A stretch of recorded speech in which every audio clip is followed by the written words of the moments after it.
The Legend of Zelda is one of, if not arguably, the most influential and critically acclaimed video game series of all time. Beginning in 1986, 1 year after the release of Nintendo's first home console, the series began as a top-down dungeon crawler adventure game. Since then, the franchise has evolved and experimented with different approaches and ideas on how to structure its gameplay. And since then, the franchise has produced games that have redefined its genre and raised the bar higher than any other competitors could. The latest mainline entry to this franchise is The Legend of Zelda Breath of the Wild, which released in 2017 for the Wii U and Nintendo Switch simultaneously. And now we arrive at the main question. Is the game any good? Yeah, what a stupid fucking question.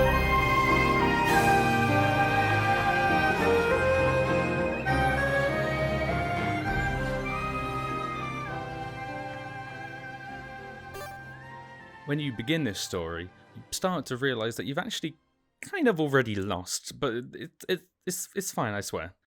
100 years ago, Calamity Ganon wrecked so much shit that he reduced the once technologically prosperous land of Hyrule into a post-apocalyptic medieval wasteland. But after being sealed in a time chamber for 100 years, you set off with no memories to kick Ganon's ass and reclaim everything he took away all those years ago.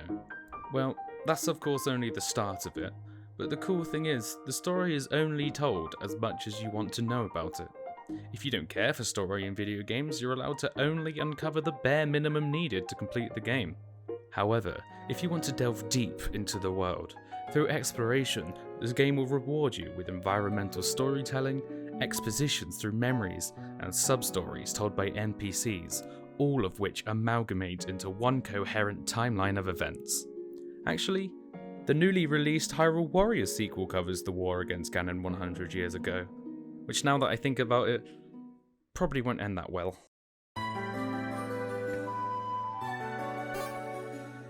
Starting with the main character, Link is who you're going to be playing as for the duration of this game, and the keen-eyed viewers out there may have noticed that, unlike all of his previous games, this time he's wearing blue. And that's about it for Link's changes. He's still the same silent protagonist we all love. Next to focus on is Zelda, and in my personal opinion, this is the best interpretation of her yet. They moved her personality away from the rigid royal style towards a more curious scientist that's fascinated with the ecology and technology of the world around her. She's given the daunting task of rediscovering sealing powers that her lineage lost over time, and the psychological battle she faces when she cannot manifest them. Yeah, definitely the best written character in the game. Usually within the Zelda franchise, the Sheikah are a mysterious tribe that we know next to nothing about. The most we saw was either a lone survivor or descendant of the clan, or even just symbols and emblems thrown throughout the environment. Breath of the Wild is therefore the deepest delve we've ever gotten into the Sheikah clan. On the completion of every shrine, you are met with the mysterious Sheikah monks that will grant you spirit orbs, and they even have subsections such as the Yiga clan, who defected from the royal family of Hyrule and swore allegiance to Calamity Ganon. Most of the Sheikah clan now live in Kakariko village, including the village elder Impa? Jesus Christ, this is the most radical redesign out of any character in the game. As she was there to bear witness to the events of 100 years ago, she will guide Link along his journey and spur him on to reclaim his lost memories. This way of showing Impa is fantastic and it fits very well thematically. However, I think everyone misses the badass ninja warrior she is in other games. What 100 years will do to somebody. Other than Impa, I'm going to focus on two other important members of the Sheikah clan, Purah and Robbie. These two characters are scientists, the former being found in the Hateno Ancient Tech Lab in Hateno Village, and the latter can be found in Akkala Ancient Tech Lab, found deep within the Akkala region. Both help Link through upgrades and the purchasing of special equipment, both of which being super helpful in game, and both are super fun characters as well. Robbie has this rockstar persona he's trying to go for, to varying levels of success. However, I feel like he wasn't featured as much as he could have been. Pura, however, definitely takes the cake as the comedic relief character, which is pulled off to great effect. She's a play on the typical child genius scientist and... wait. Huh? She's 120. Yeah, as it turns out, she's Impa's older sister. Either way, she's very playful and mischievous, and I noticed throughout playing the game that of the total dialogue in the game, Pura's probably made me laugh and smile the most. Moving onwards to the penultimate group of people I'll be covering during the character segment. During the Calamity 100 years ago, the defense of Hyrule was spearheaded by Link, Zelda, and the 4 champions known as Daruk, Mipha, Revali, and Urbosa. As you probably know, the battle 100 years ago didn't go too well, so their stories are mainly told through the memories you unlock by defeating the 4 divine beasts, and through the story mode of Hyrule Warriors 2, where you'll be able to play as each of them and interact with them whilst they're alive. Each one of the 4 have very distinct and memorable personalities, and each play an important role in the main story. The way that these characters are best shown off, however, are their relationships with Link. Daruk acts very jolly and chummy, and that's shown by him and Link being sworn brothers. Mipha is very quiet and shy, and that is portrayed through her romantic interest in Link. Revali is very prideful and cocky, and you can definitely see that through the rivalry that he and Link had. Well, mostly he had. At one point Revali did say that he should have been the hero, and look how that turned out. Finally there is Urbosa, Gerudo champion, absolute badass. Need I say more? You only get to see these characters for a minute amount of time, and for them to leave this big of an impact, that is something special. Each one of the 4 champions also have a successor that are active within the present story of the game, and each one of these successors will help Link in defeating one of the 4 corresponding divine beasts. These 4 are called Unibo, Prince Sidon, Teba, and Riju, each of which carry similar themes as their predecessors, although personality-wise that's not always the case. Definitely great additions to the game. Prince Sidon is an absolute gem and is many people's favourite character in the whole game. However, sometimes you can feel yourself missing the older champions more when in the presence of the newer ones, which I suppose is a testament to the older champions rather than a negative of the newer ones. And I guess is fitting as part of their development during the story, which is their feeling of not being as up to the task as their predecessors were.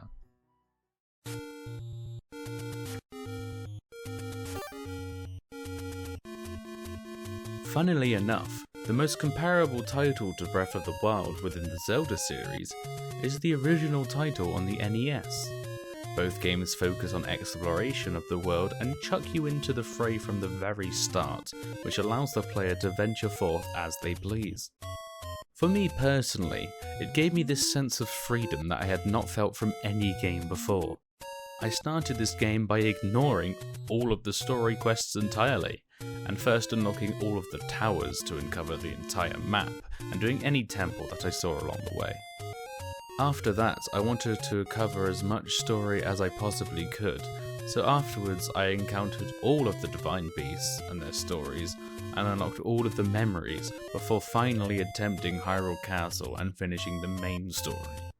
But the great thing is, and something that I would offer as Breath of the Wild's greatest selling point, is that someone else could attempt it completely differently, and instead of the game punishing them for it, it allows them. For example, if they wanted to go to Ganon straight away, they can.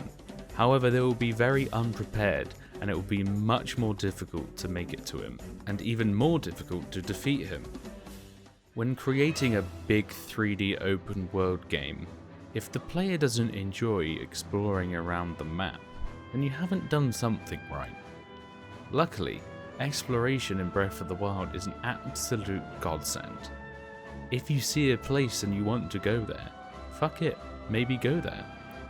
There's like 17 ways to get there. Running, swimming, climbing, paragliding, horse riding, deer riding, you name it. Every corner of the map is packed with different species, different enemy types, local architecture, weather conditions and secrets to make each one of them stand out from the others. What makes it so good is the lack of restrictions. So many times in other games I have thought, if only I could use this to do that instead. This game just lets you do it. You get lost in the sense of childlike wonder. You get literally lost in that wood you just paraglided it into. You notice that there was a rock missing from that pattern, so you look around for a similar rock. You put that rock into the missing place, and then a Korok comes out and gives you a Korok seed. Nice. One down, 899 to go. One of the main motives for this exploration are the shrines that you can find throughout the map. Each one contains a unique puzzle or challenging combat trial. Sometimes the challenge is even just finding the shrine itself. Either way, every time you pass the shrine's test, you are rewarded with a spirit orb. Collect 4 of these suckers and take a short trip to a goddess statue, and you've got yourself a choice of either a health upgrade or a stamina upgrade. I can't think of a single shrine in the game that wasn't fun to complete. Many of them offer unique and creative puzzles that when you finally get round to solving them, are most satisfying indeed. And although the combat trials might seem intimidating at first, once you get to know them, you realise that your feelings go deeper. They're really good for farming ancient weapons. Speaking of weapons, there are so many of them in this game that I can't think of a playstyle that isn't accounted for. Big Great Flame Sword? Check. Ancient but also somehow future Chainsaw Blade? Check. Fucking leaf that you use to push this dickhead off that cliff? Check that one twice. For a ranged option, like previous games, Link can use a bow and various types of arrows like fire or bomb arrows. By far one of the coolest things in everything is the slowdown that Link gets when you're lining up that long ass shot in midair to piss off that moblin from across the map. That's just all standard stuff though. Here's where it gets really wacky. Throughout the game, you can unlock these runes that are accessed through the Sheikah Slate. This gives Link crazy abilities like infinite bombs and freezing enemies in time. Not only does this keep the combat super fresh and elevate it above older games, it also makes speedruns fun as fucking hell to watch. A heated topic that I feel like I should mention is weapon duration. In previous titles, Link had maybe 3 swords, which was usually a wood sword, a master sword, and a big variation sword, and they would never break. However, in this game, due to the variety of weapons you can find, each weapon will not only have a unique damage attribute, but also a unique duration attribute as well. This is a very evenly split argument. People quite rightly point out that it can be very frustrating when you find this awesome new plaything with insane stats for it to break in 12 swings. I'm looking at you, New Horizons. Usually I would agree. However, in this very specific set of circumstances, I actually quite like the idea of weapon durability, as it enhances the collecting and looting experience. It also enhances and encourages a diverse playstyle, where the player has to use this weird pointy one thing, as they have nothing else in their inventory. Only to find out, oh man, this is fucking sick. Therefore, by almost semi-forcing the player to adapt to new playstyles, the player may find out that they actually liked this playstyle more than the one they usually stick to, but they wouldn't have known that because they usually default to the one they like less, but now they know.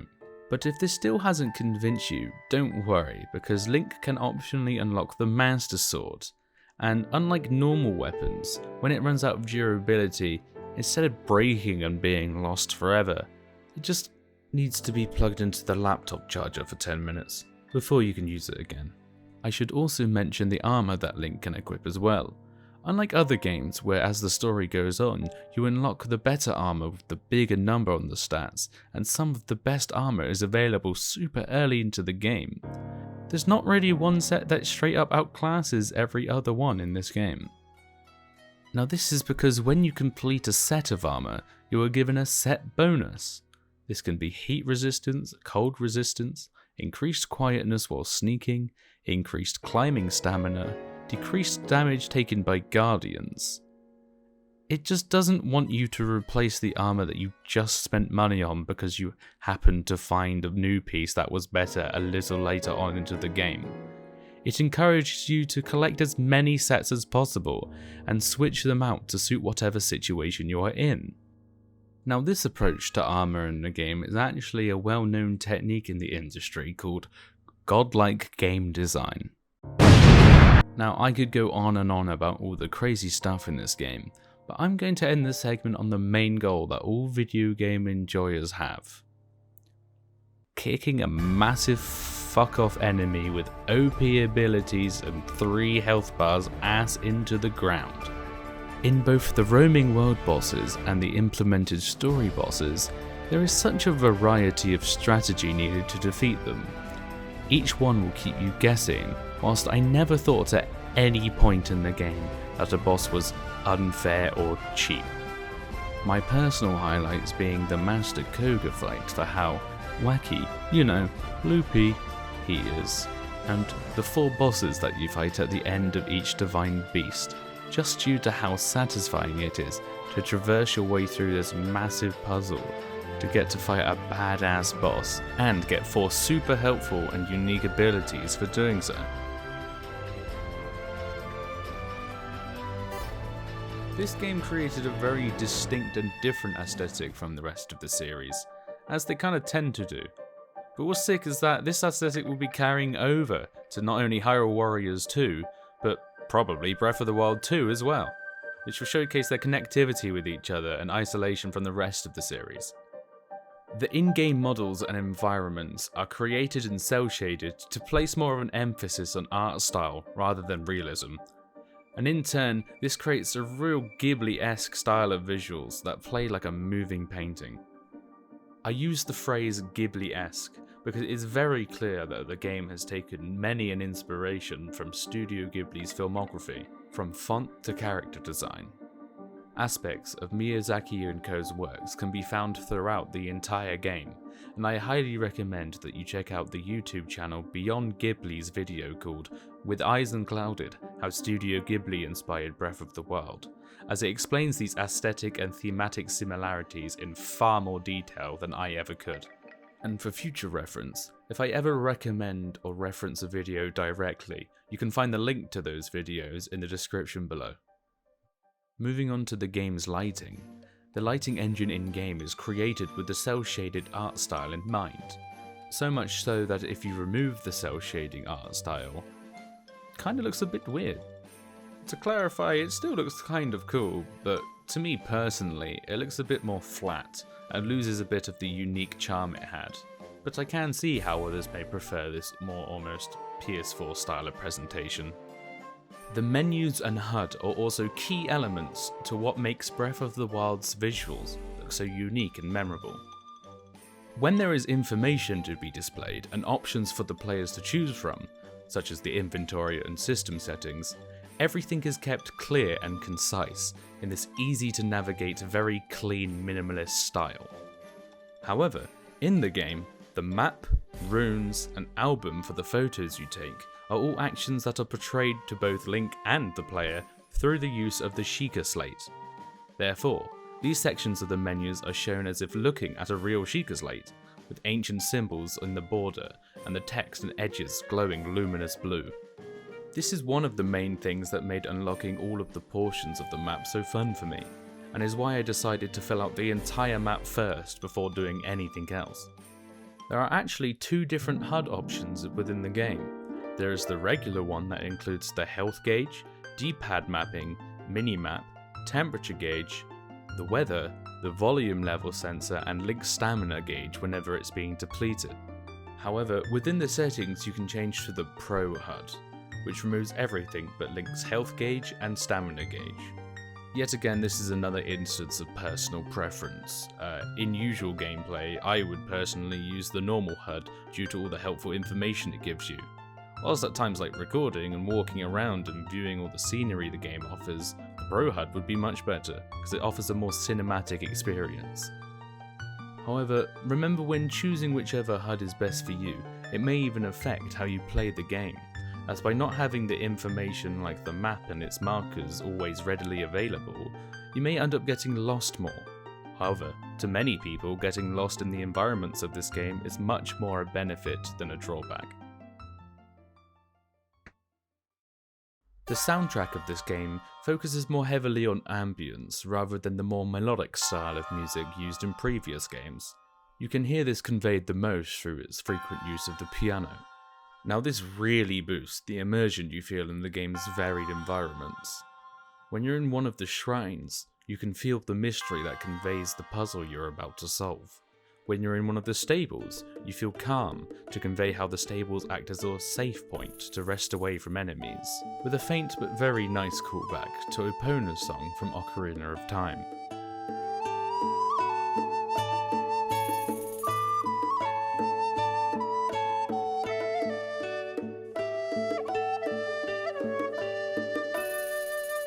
When you walk over there to see what that weird looking statue is, oh Jesus Christ!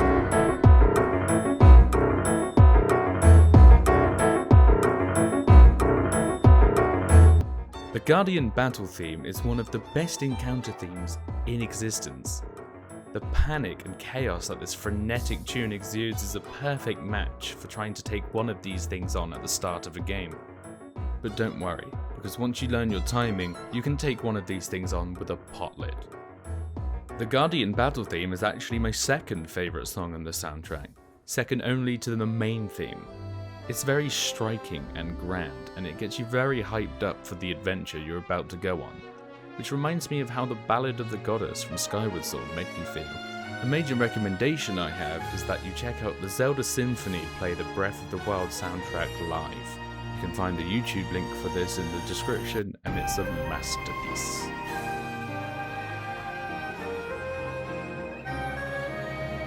It's important to note that it's impossible for a game to be for absolutely everyone. Some people may feel like the story is lacking, or the shrines can get repetitive, but for me that wasn't the case. I went out of my way to try and find something that I didn't like about the game, but I couldn't find anything. Therefore I think it's pretty obvious that Breath of the Wild gets a 5 out of 5. Thanks for watching, and subscribe if you want, I don't care.